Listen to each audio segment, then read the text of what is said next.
Elena Rodriguez wiped down the marble countertop for the third time that afternoon. After 12 years of working in this penthouse, she knew exactly how Mrs. Victoria Ashford liked things. Perfect, spotless, invisible. The October sun poured through the floor-to-ceiling windows, casting long shadows across the gleaming hardwood floors. Elena had already vacuumed, dusted the priceless art collection, and reorganized the walk-in closet that was bigger than her entire apartment used to be. Well, the tiny room she and her son called home now, tucked away near the kitchen where the help was supposed to stay out of sight. She could hear the faint sound of piano keys coming from that direction. Her son was home from school, probably doing his homework while teaching himself another piece. The boy had been obsessed with that old keyboard she'd bought him from a thrift store when he was 8. Now at 16, he'd somehow taught himself to play real music, classical stuff she couldn't even pronounce properly. Elena. Mrs. Ashford's voice cut through the quiet like a knife. Elena straightened up, smoothing her uniform. Yes, Mrs. Ashford. The billionaire swept into the kitchen, her heels clicking against the floor. She was already dressed for tonight's party, wearing a black gown that probably cost more than Elena made in 6 months. Diamonds glittered at her throat and wrists. "We have a situation," Mrs. Ashford said, her perfectly manicured hand pressing against her temple. "The pianist I hired for tonight just canceled. Some family emergency or another. Do you know how hard it is to find someone on such short notice?" Elena nodded sympathetically, though she wasn't sure why Mrs. Ashford was telling her this.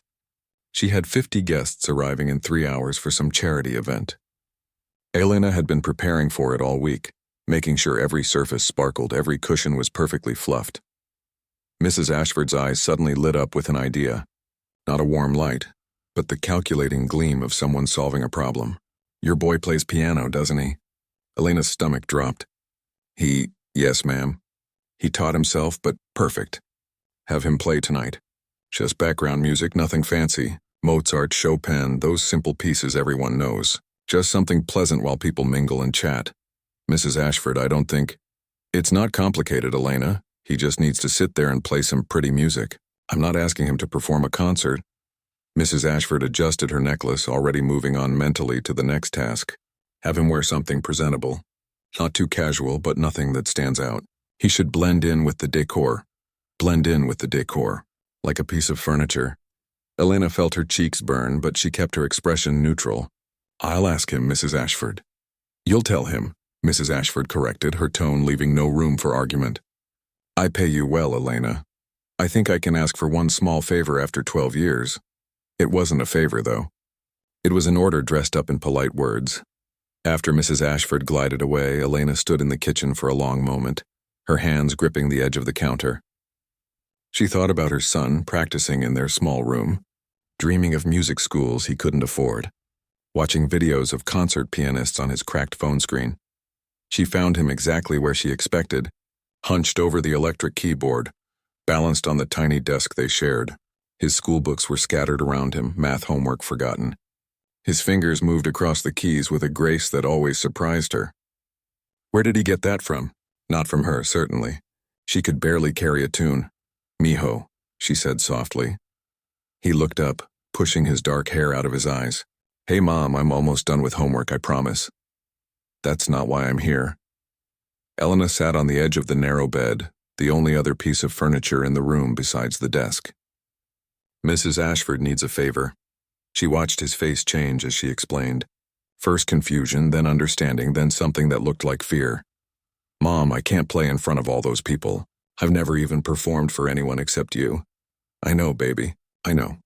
"And she wants Mozart and Chopin? I've only learned a few pieces. What if I mess up? What if I embarrass you?" Elena reached out and took his hand. It was bigger than hers now. When had that happened? "You won't embarrass me. You've never embarrassed me. But what if she fires you? We can't afford... She's not going to fire me." Elena hoped that was true. "And honestly, mijo, I don't think we have a choice." He was quiet for a moment, staring at the keyboard. "It's not fair. I know. She's never even talked to me. In 12 years, she's walked past me 100 times and never once asked my name. And now suddenly she needs me?" Elena didn't have an answer for that, because he was right. To Mrs. Ashford, they weren't really people. They were staff, background characters in her glamorous life. "I'll do it," he finally said, his voice resigned. "For you. But I don't have anything to wear." Elena had already thought of that. She'd press his one button-down shirt, the one he wore to school presentations. It was a little small now, but it would have to work. They'd make do like they always did.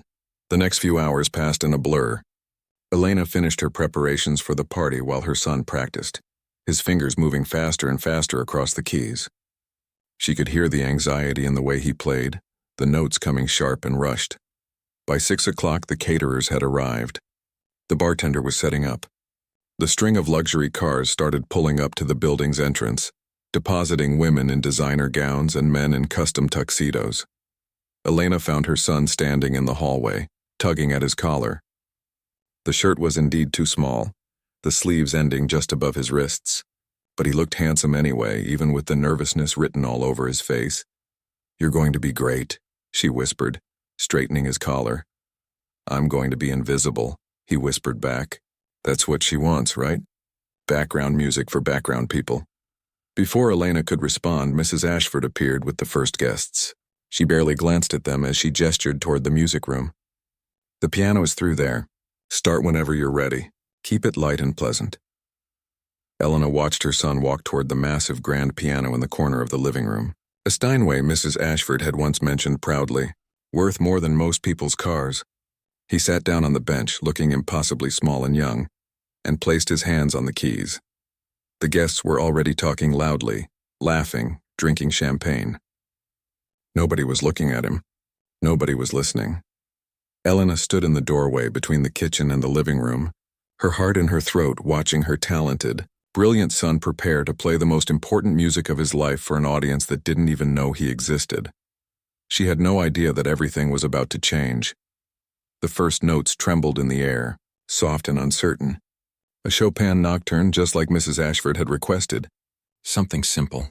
Something safe. Elena's son kept his eyes down, focusing on the keys in front of him. His shoulders were tense, hunched forward like he was trying to make himself even smaller than he already felt.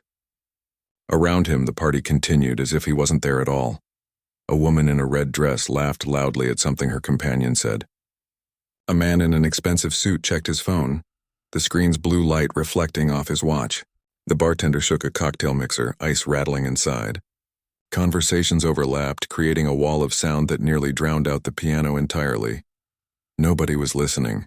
Nobody cared. Elena watched from her spot near the kitchen, her hands clasped tightly together. She wanted to go to him, to tell him he could stop, that it didn't matter. But she couldn't, not here. Not in front of all these people. So she just stood there, her heart breaking a little with each note he played. Mrs. Ashford was holding court near the windows, surrounded by a group of admirers. She was talking about her latest acquisition, some painting by an artist Elena had never heard of.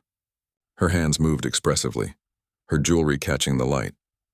She hadn't looked at the piano once since the music started. The boy finished the nocturne and moved into another Chopin piece.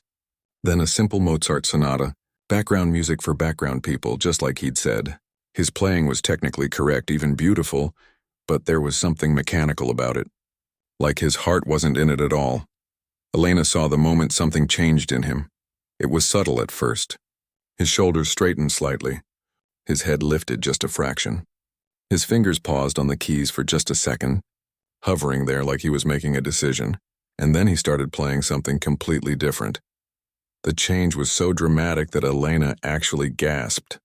Though nobody heard her over the party noise, the gentle, pleasant melody transformed into something powerful, something demanding. The notes cascaded from the piano like water breaking through a dam, fast and passionate and absolutely impossible to ignore. It took her a moment to recognize it. Rachmaninoff. She'd heard him practicing it late at night, over and over, struggling with the difficult passages. She'd asked him once why he was learning something so hard when he had no teacher, no formal training. "Because it says everything I can't say out loud," he'd told her. Now she understood what he meant. The nearest conversations faltered first. A woman mid-sentence stopped talking, her champagne glass frozen halfway to her lips. Then the man she was talking to turned toward the piano, his expression confused, like he couldn't quite believe what he was hearing. The music grew louder, more intense. It filled the penthouse, demanding attention, refusing to be ignored any longer. One by one, the guests fell silent. Phones were lowered. Conversations died mid-word. Even the caterers stopped moving, standing perfectly still with their trays balanced in their hands. Elena's son was transformed. His entire body moved with the music, swaying and bending, his hands flying across the keys with a speed and precision that seemed impossible. This wasn't the nervous teenager in the too small shirt anymore. This was someone else entirely. Someone powerful, someone free. The music built and built, climbing toward something bigger. His fingers hammered out the complex chords that had taken him months to master, the ones he'd practiced until his hands ached. The Steinway responded like it had been waiting for this moment, producing sounds Elena didn't even know a piano could make. She saw Mrs. Ashford's face go pale. The billionaire had finally stopped talking, finally looked at the piano. Her mouth was slightly open, her expression somewhere between shock and something that looked almost like fear. Because this wasn't what she'd asked for. This wasn't pleasant background music. This was a revolution happening in her living room, played out in notes and chords and pure, undeniable talent. The guests pressed closer to the piano, forming a semicircle around it. Some of them had their phones out now recording. Others just watched, their faces showing emotions that rich people usually kept hidden. Awe, disbelief, wonder. Among the crowd, an older man with silver hair and a thick accent pushed his way to the front. Elena had seen him arrive earlier. Mrs. Ashford had made a big deal about him being there, mentioning something about him being connected to the New York Philharmonic. He stood closest to the piano now, his eyes locked on the boy's hands, watching every movement like he was witnessing something sacred. The final notes rang out, powerful and clear. The boy's hands crashed down on the keys one last time, and then everything went silent. For what felt like forever, nobody moved, nobody spoke. The only sound was the boy's heavy breathing as he sat there, his hands still on the keys, his head bowed. Then the room exploded. The applause was deafening. Not polite charity gala clapping, but real applause, the kind that comes from deep in your chest. Some people were actually shouting. The silver-haired man was clapping so hard his hands must have hurt. Elena felt tears streaming down her face. She didn't bother wiping them away. Her son looked up, and for the first time since he'd sat down at that piano, he looked directly at the audience. His eyes were wide, almost frightened by the response.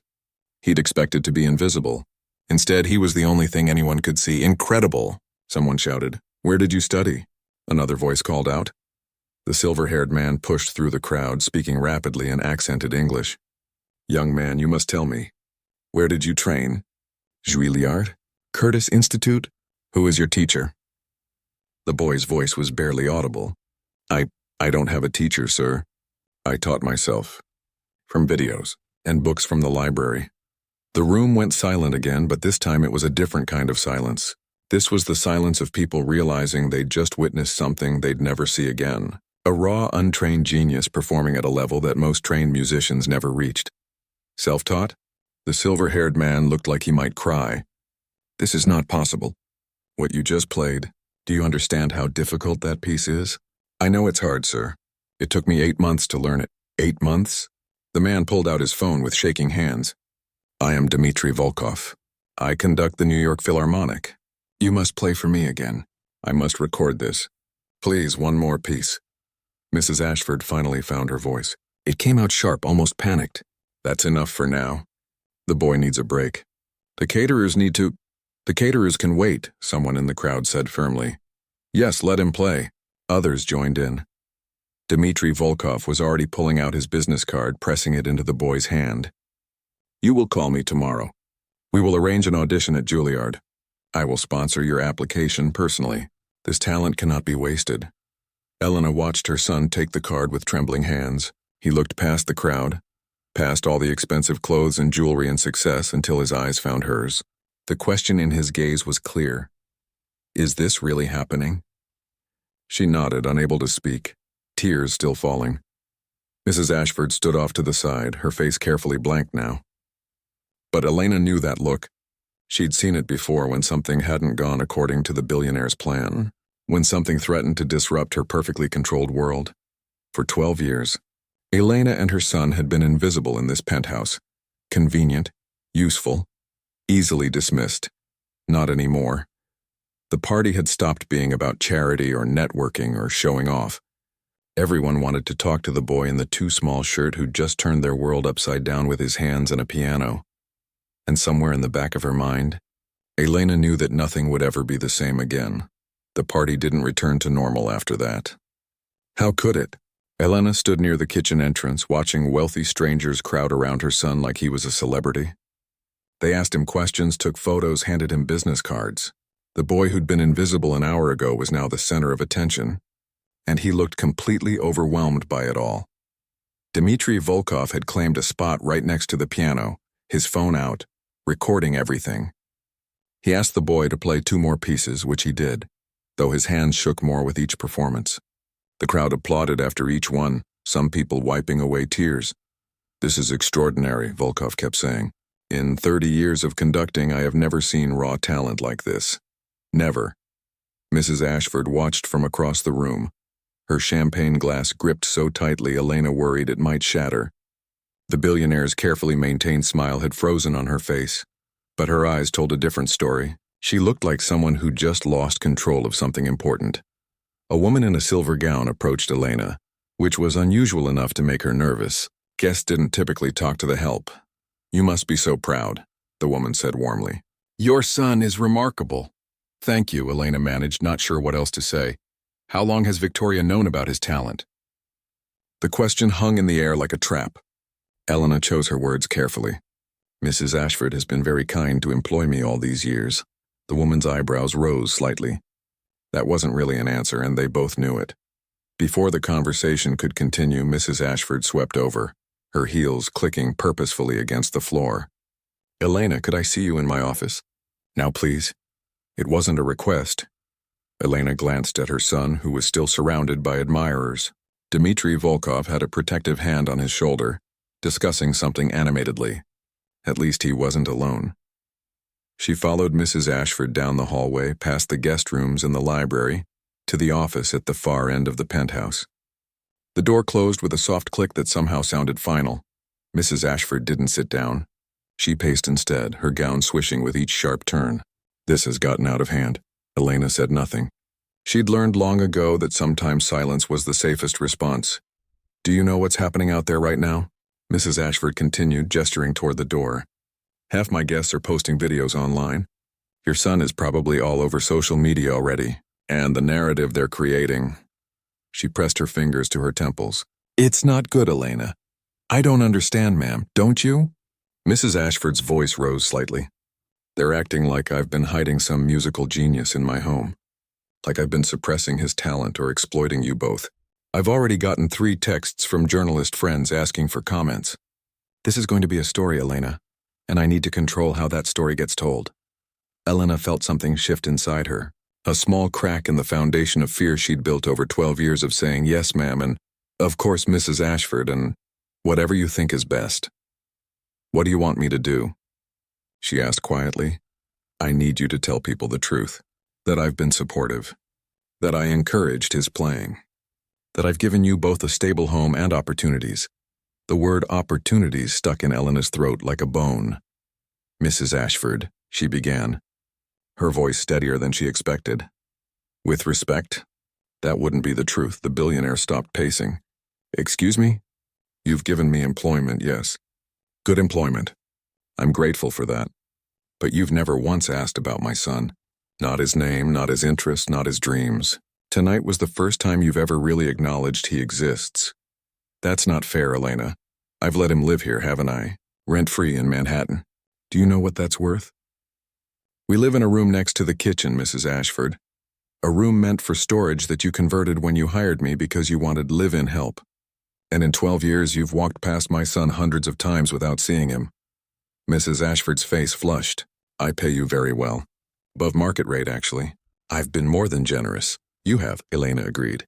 "And I've cleaned your home, organized your life, worked holidays and weekends, never complained. But being paid for work isn't the same as being seen as human." The silence that followed was heavy. Elena could hear her own heartbeat, could feel the weight of words she'd kept locked inside for over a decade finally breaking free. "I see," Mrs. Ashford said coldly. So this is about money then? You want a raise? Is that what this performance was, some kind of leverage? Elena felt something inside her snap.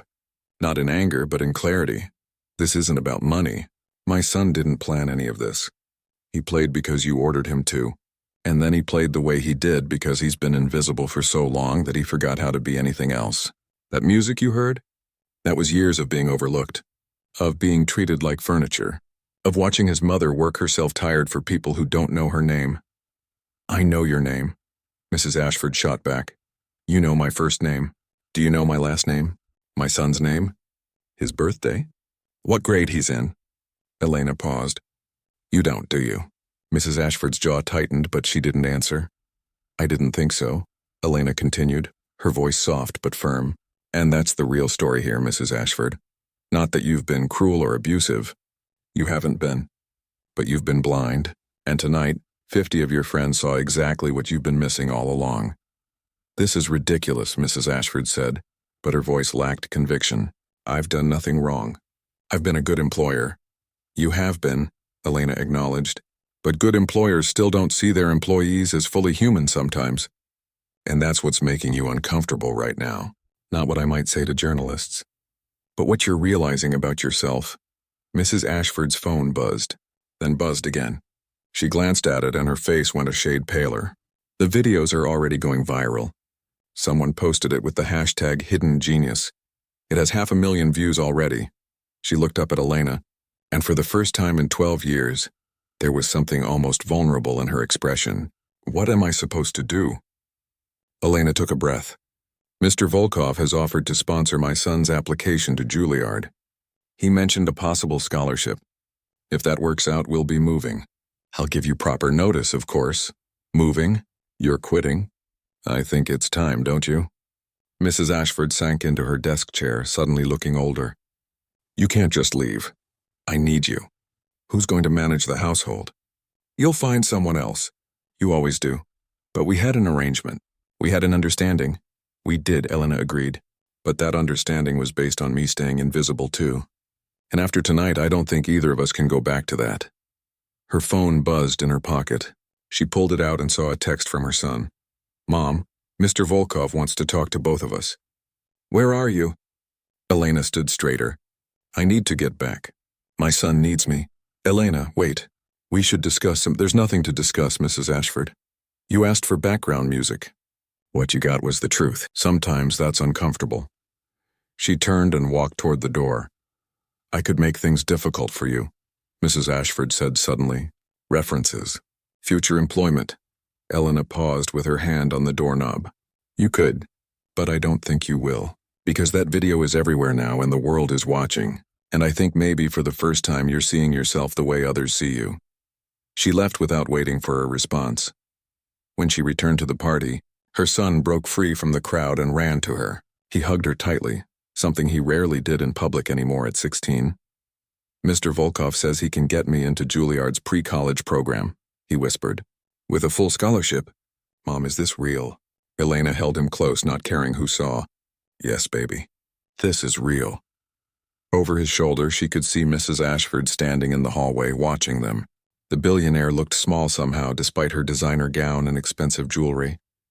Rich and powerful and utterly alone. For 12 years, Elena had envied that wealth, that power, that life of luxury and ease, but right now, holding her talented son while he shook with joy and disbelief, she wouldn't have traded places for anything in the world. Elena woke up the next morning to her phone buzzing nonstop. Text messages, missed calls, notifications flooding in so fast her phone couldn't keep up. She grabbed it from the nightstand, squinting at the bright screen in the early morning light.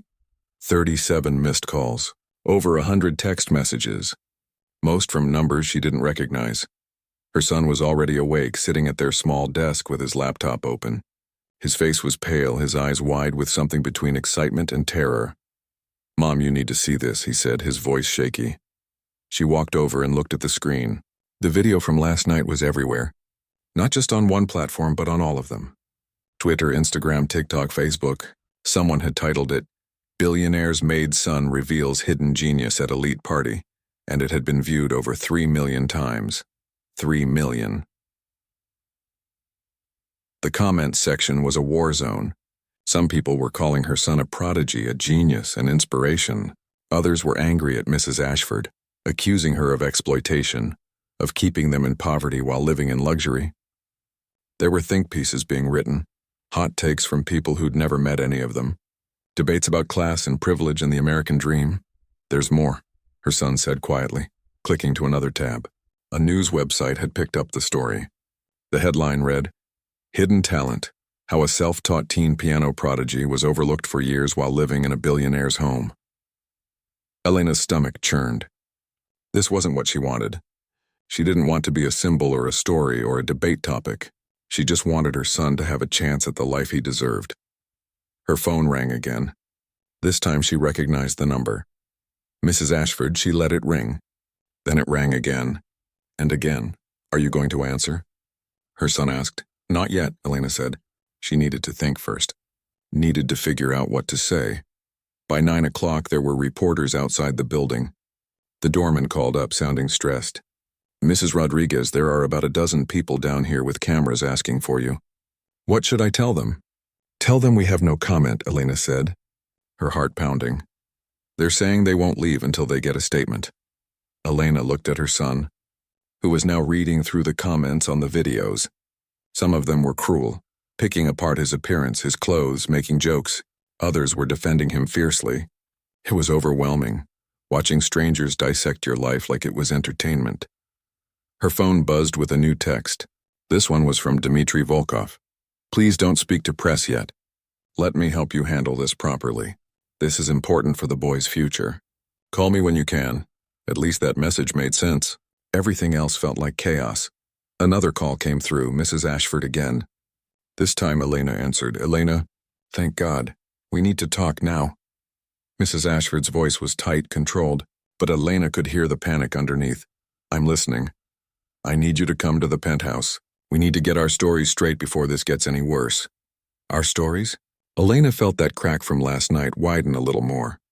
"Mrs. Ashford, there's only one story. The truth. The truth is complicated, Elena. The media is painting me as some kind of villain. My publicist has been fielding calls all morning. This is damaging my reputation, my business relationships. I need you to help me fix this." "How exactly?" "Tell them I've been supportive, that I knew about his talent and encouraged it, that we had an understanding." Elena closed her eyes. "You want me to lie? I want you to be fair. I've employed you for 12 years. I've paid you well, given you stability. Doesn't that count for something?" "It does," Elena said slowly. "But it doesn't change what actually happened. You didn't know about his talent because you never asked. You didn't encourage him because you never saw him. So you're just going to throw me to the wolves after everything I've done for you?" There it was, the threat hidden beneath the desperation. Elena had heard this tone before, usually directed at vendors or service providers who didn't deliver what Mrs. Ashford expected. The implication was clear: cooperate or face consequences. "I'm not throwing you anywhere, Mrs. Ashford. I'm just not going to pretend things were different than they were." "Fine." The word came out sharp as glass. "Then I suppose you should know that several news outlets have reached out to me for comment. I've been holding off trying to be diplomatic. But if you're not going to cooperate, I'll have to tell my side of the story." "That's your right," Elena said, surprised at how calm she sounded. "Tell whatever story you want. I'll tell mine." She hung up before Mrs. Ashford could respond. Her son was staring at her. "Mom, was that smart? She could make things really hard for us." "Maybe," Elena admitted. "But I'm tired of being scared, mijo. I'm tired of making myself small so other people can feel big." An hour later, Elena's phone rang with a New York area code she didn't recognize. Against her better judgment, she answered. "Mrs. Rodriguez? This is Jennifer Chen from the New York Times. I'm writing a piece about your son's story. Would you be willing to speak with me?" I promise to be fair. I've watched the videos. I've read the social media posts. But I want to tell the real story, not just the viral version. Your story. Your son's story. In your own words."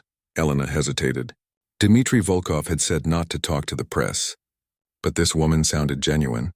And the story was already out there, being told by everyone except the people who actually lived it. "What do you want to know?" Elena finally asked. The interview lasted an hour. Jennifer Chen asked thoughtful questions, not the sensational ones Elena had been dreading. She wanted to know about her son's childhood, how he'd discovered his love of music, what it was like raising him while working in someone else's home. She asked about dreams and sacrifices and the small moments that don't make it into viral videos. When it was over, Elena felt drained but also strangely relieved. She told the truth simply and honestly, without anger or bitterness. Whatever happened next, at least the real story would be out there. That afternoon, Mrs. Ashford released a statement through her publicist. Elena read it on her phone, her son looking over her shoulder. Victoria Ashford has always valued her employees and their families. She has provided stable employment and support to Elena Rodriguez for over a decade. While she was unaware of the full extent of the young man's musical abilities, she was pleased to provide him the opportunity to perform at her event and is delighted by the positive attention he has received.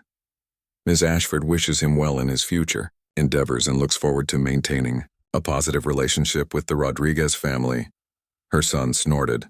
That's not even close to what happened. It's her truth, Elena said. Or at least the truth she needs to believe. More calls came throughout the day. A talent agent wanting to represent her son. A producer asking about a documentary. A woman from a foundation that helped underprivileged students access music education. It was overwhelming, all these strangers suddenly interested in their lives. But the call that mattered most came from Dmitry Volkov in the evening. I have good news, he said, his accent making the words sound musical. Juilliard has agreed to an emergency audition tomorrow. They've watched the videos, but they want to hear him play in person. If he performs well, they're prepared to offer him a full scholarship to their pre-college program. Elena's son grabbed her arm, his eyes huge with hope. What time? Elena asked. 10 in the morning. Can you make it? We'll be there. After she hung up, her son hugged her so tightly she could barely breathe.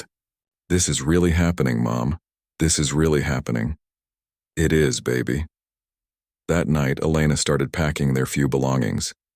They'd need to find a new apartment, something she could afford on her savings while looking for new work. It was scary stepping into the unknown after 12 years of stability, but as she folded her son's too small dress shirt, the one he'd worn last night, she realized something. They'd been living in that penthouse for 12 years, but it had never been home. Home wasn't a place someone else owned. Home was wherever they built their life together, on their own terms. Her phone buzzed one more time. A text from a number she didn't recognize. Saw your son's video. I run a small music school in Queens. If he needs a place to practice before his audition, we close at 9, but I can stay late. No charge. Kids like him deserve every chance. Call me if you need it. Elena read the message twice, her eyes stinging with tears. For every person trying to use their story for clicks or drama, there was someone else just trying to help. Strangers rooting for them. People they'd never met believing in her son's talent.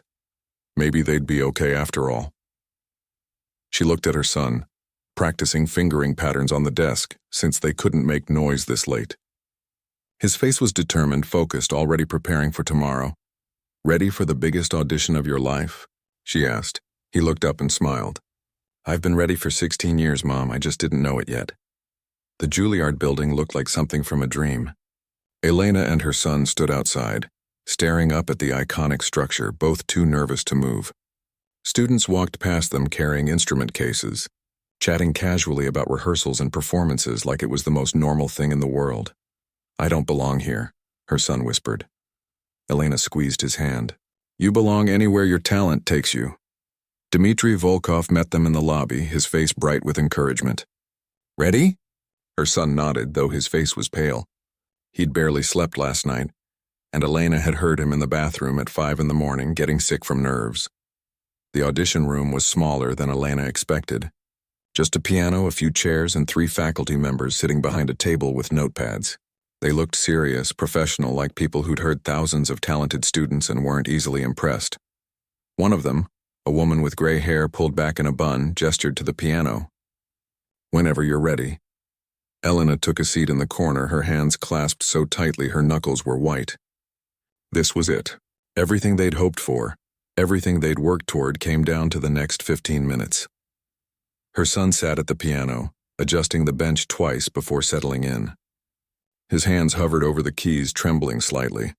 Elena could see him taking deep breaths, trying to calm himself. Then he began to play.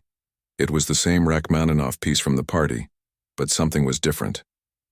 At the party, he'd played with anger, with frustration, with years of being invisible pouring out through his fingers. Today, he played with hope, with possibility, with the weight of his future resting on every note. Elena watched the faculty members. Their expressions didn't change much at first, professionally neutral. But slowly she saw it. The woman's eyebrows rose slightly. The man in the middle leaned forward. The younger professor stopped taking notes and just listened. When her son finished, there was a moment of silence. Then the gray-haired woman spoke. That was exceptional, truly exceptional. She glanced at her colleagues, who nodded. I have to ask, though, in your application it says you're entirely self-taught. No formal lessons at all? Yes, ma'am. I learned from videos online and books from the library. Remarkable, she made a note. Can you sight read? Her son's face fell slightly. Not very well, ma'am. I taught myself to play by ear mostly. The professors exchanged glances. Elena's heart sank. Was that a problem? Would they reject him because he couldn't read music well enough? The younger professor spoke up. That's actually not uncommon for self-taught musicians. It's something we can work on. The important thing is that you have the ear, the technique, and the passion. Those things can't be taught as easily. They asked him to play 2 more pieces, which he did. Then they asked him questions about his goals, his influences, what composers he loved. Her son answered honestly, his voice growing steadier as he realized they were actually interested in what he had to say. Finally, the gray-haired woman stood up. Could you give us a moment to confer? Elena and her son stepped outside into the hallway. Dmitry Volkov was waiting there, pacing. How did it go? He asked immediately. I think okay, her son said. I messed up a couple notes in the 3rd piece. They won't care about a couple notes, Dmitry assured him. Trust me. 5 minutes felt like 5 hours. When the door finally opened, the gray-haired woman invited them back in. We've made a decision, she said, and Elena couldn't breathe. We'd like to offer you a full scholarship to our pre-college program, starting in January. This includes instruction, access to practice rooms, and participation in all student performances. Additionally, we'll pair you with one of our graduate students who specializes in helping musicians develop their sight reading skills. Her son just stared, like he couldn't process the words. Does that mean I'm in? He finally asked. All 3 professors smiled. Yes, the woman said warmly. You're in. Welcome to Juilliard. Elena burst into tears right there in the audition room. She didn't care that it was unprofessional or embarrassing. Her son was crying too, laughing and crying at the same time. Dmitry Volkov clapped him on the shoulder, beaming like a proud grandfather. Outside, Elena called her sister, who screamed so loudly she had to hold the phone away from her ear. They'd need help finding an apartment, help moving, help with all the practical things that came with starting a new life. But for the first moment, she just let herself feel the joy of it. Her phone buzzed with a text. Mrs. Ashford, I saw the news about Juilliard. Congratulations to your son. When will you be moving out? I need to post the position, no warmth, no real congratulations. Just business, Elena typed back. We'll be out by the end of the month. Thank you for the employment over the years. She didn't expect a response, and she didn't get one. 3 weeks later, Elena stood in their new apartment in Queens. It was small, much smaller than even their room in the penthouse had been. The paint was peeling in places and the radiator clanged at odd hours. But it was theirs. Their name on the lease. Their furniture secondhand as most of it was. Their home. Her son was at Juilliard right now, his first official day. He'd left that morning looking terrified and excited in equal measure, carrying the new backpack they'd bought at Target and wearing clothes that actually fit him properly. Elena had found work with a family in Brooklyn. They had 3 kids, a messy house, and actually asked her name and remembered it. The mother had asked about her son's piano playing on the first day and seemed genuinely interested in the answer. The pay was less than Mrs. Ashford had paid, but somehow it felt like more. Her phone rang. Unknown number. She almost didn't answer, tired of reporters and curiosity seekers, but something made her pick up. Mrs. Rodriguez. This is Principal Chen from Lincoln High School. I'm calling because we're starting a music program for students who can't afford private lessons, and we were hoping your son might be interested in helping out. Maybe teaching some basics to younger students, being a mentor. It would only be a few hours a month and we could work around his Juilliard schedule. Elena felt her eyes well up again. She'd been crying a lot lately, but these were good tears. I'll ask him, but I think he'd love that. That evening, her son came home exhausted but glowing. He talked nonstop about his teachers, the other students, the practice rooms, everything. He'd found his people, Elena realized. Kids who understood what music meant to him, who spoke his language. "How was your first day at the new job?" he asked, finally stopping to breathe. "Good. Really good. Oh, and your old high school called. They want you to help with their new music program." His eyes lit up. "Really? I could do that. You can do anything now, mijo." Later that night, after her son had gone to bed, Elena sat alone in their small living room. She thought about Mrs. Ashford in that huge penthouse, probably with a new housekeeper already. Someone new to be invisible in her peripheral vision. She wondered if the billionaire ever thought about them. If she'd learned anything from what happened. Elena hoped she had, but she wasn't sure. Some people only saw what they wanted to see, only valued what society told them was valuable. But maybe that was okay. Maybe Mrs. Ashford's growth or lack of it wasn't Elena's responsibility. Her phone lit up with a notification. Someone had posted a new video. This time from her son's first performance at Juilliard's student showcase. It didn't go as viral as the party video had, which was fine. They didn't need viral fame. They just needed opportunity, and they had that now. The comments on this video were different anyway.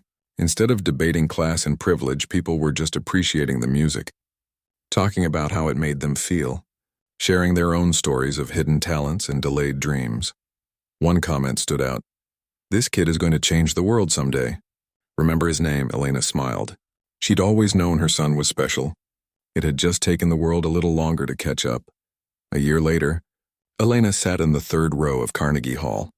Her son was performing in a showcase of young musicians, scholarship students from various programs across the city. She wore a dress she'd bought herself with money from her job, not someone else's hand-me-downs.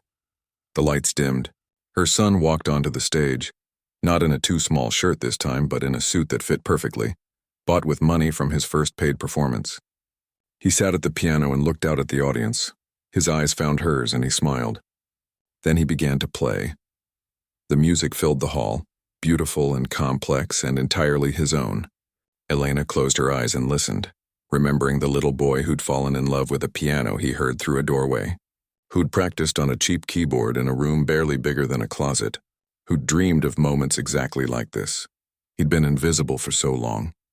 But invisible didn't mean worthless. It didn't mean untalented. It just meant unseen. And now, finally, everyone could see what Elena had known all along. Her son was brilliant. He always had been. He'd just been waiting for the world to look.